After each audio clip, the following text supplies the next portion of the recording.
Good afternoon. Good afternoon. My name is Kate Riley, and I serve as your Canon for Youth and Young Adult Ministry here in the diocese. And today we are going to talk about the first Archbishop of Canterbury, Augustine. It feels well timed to remember this fine character, as we have recently celebrated the installation of the first female Archbishop of Canterbury not too long ago. I am grateful to be alive to see the church change and grow.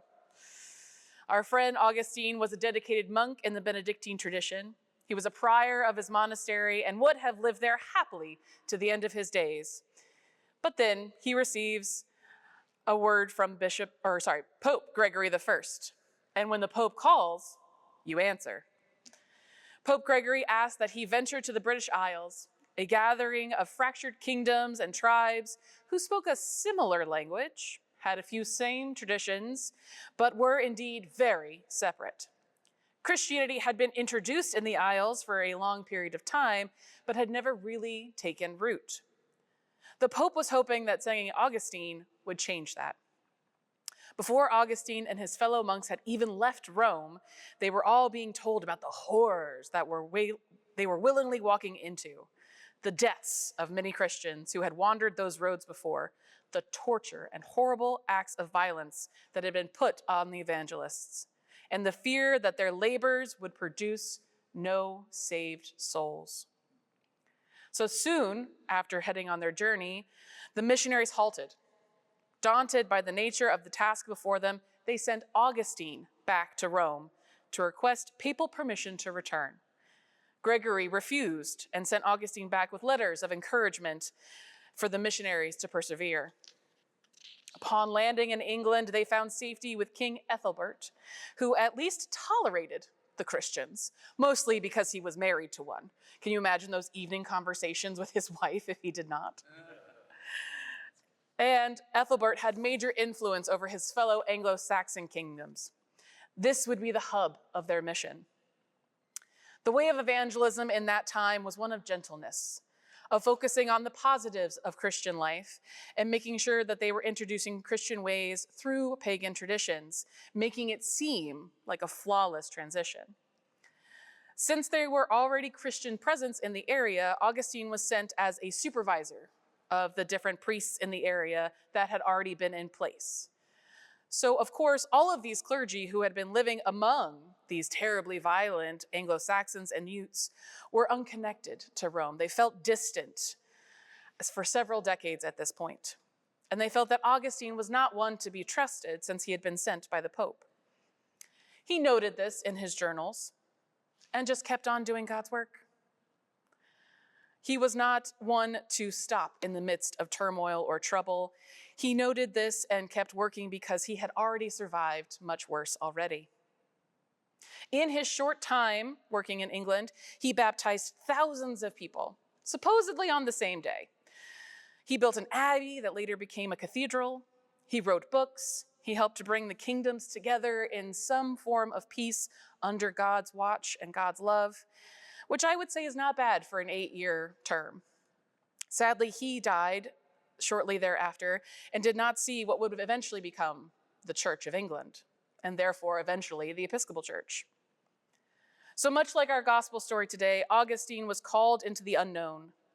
Jesus is talking to a bunch of fishermen, people who worked with nets, boats, and flailing small creatures who did not wish to be kept. Ordinary men who admitted to being sinful and unworthy in God's eyes.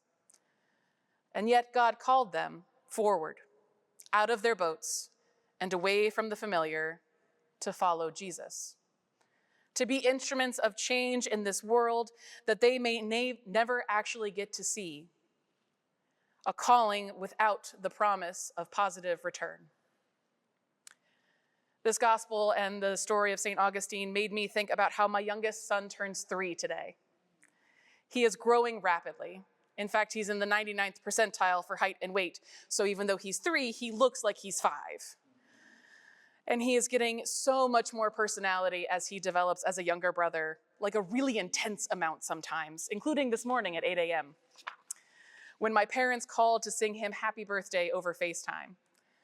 And I could see my dad, who's in his mid-70s, get pretty emotional about how I once was this small, feisty toddler turning 3, and now a mother, career woman, and adult in my own right. It is such a blessing to have multiple generations together to celebrate. There is something so precious about it. Knowing that we ourselves were once excited toddlers about cake and presents.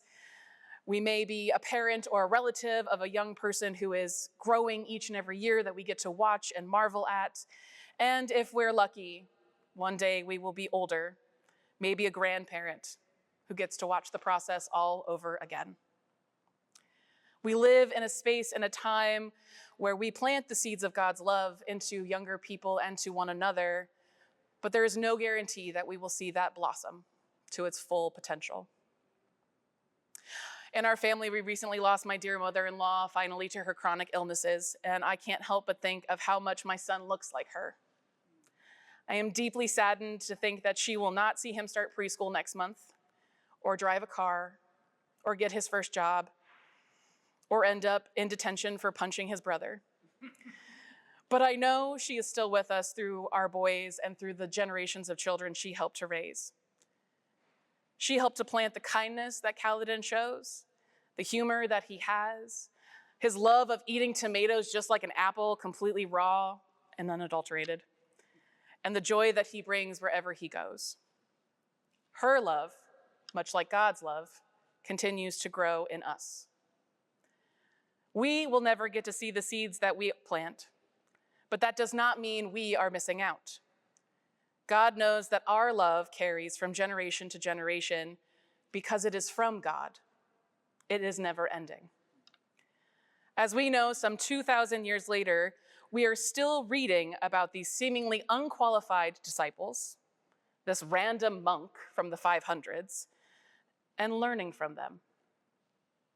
Their seeds of discipleship through hardship are still inspiring us to this day. So my friends, as we sit together and reflect for a few minutes, I wonder what seeds we may plant in this next season of our life. Amen.